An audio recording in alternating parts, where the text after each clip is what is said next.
जय शिवराय, जय भीम.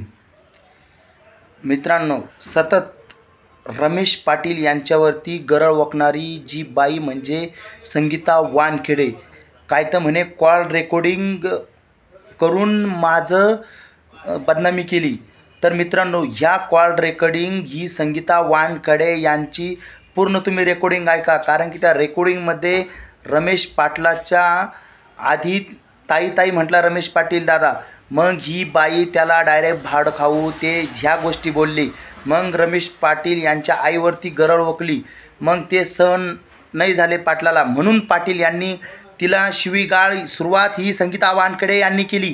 संगीता वानखेड्याला लाज वाटली पाहिजे. कुणाच्या आई बहिणीवरती जर जात असेल तर कोणीही शांत बसणार नाही. आणि रमेश दादा पाटील यांच्यावरती जे गरळ ओकत आहे ना संगीता वानखेडे, की ते साप खोटं आहे. कारण की सुरुवात ही संगीता वानखेडे यांनी केली.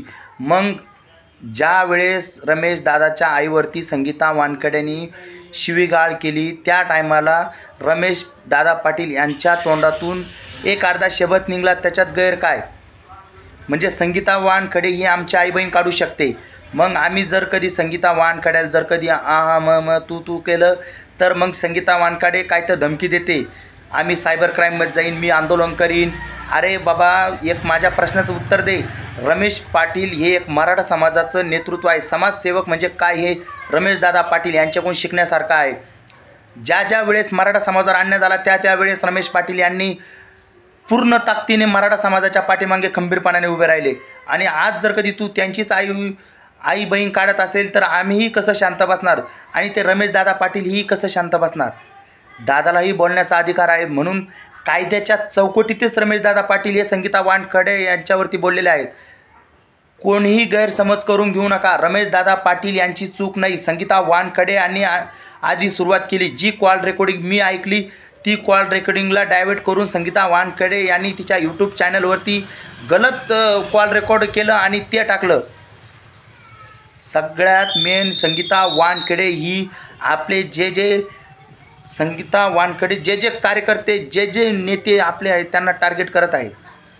रमेश दादाची काही चूक नसताना जर कधी रमेश दादाला काय सायबर क्राईमची धमकी देत असेल आणि आमच्या आई बहिणी काढत असेल तर तुझीही सुरक्षा कशासाठी? आम्हालाही सुरक्षा, आम्हीही सायबर क्राईममध्ये जाऊन तुझी कंप्लेंट करू शकतो.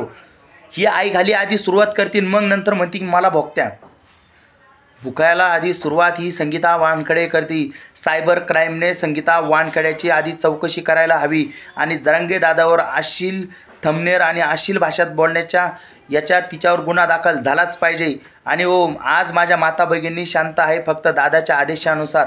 ज्या दिवशी दादांनी जर कधी सांगितलं संगीता वानखेड्याचं काय राहीन ते आम्हालाही माहीत नाही.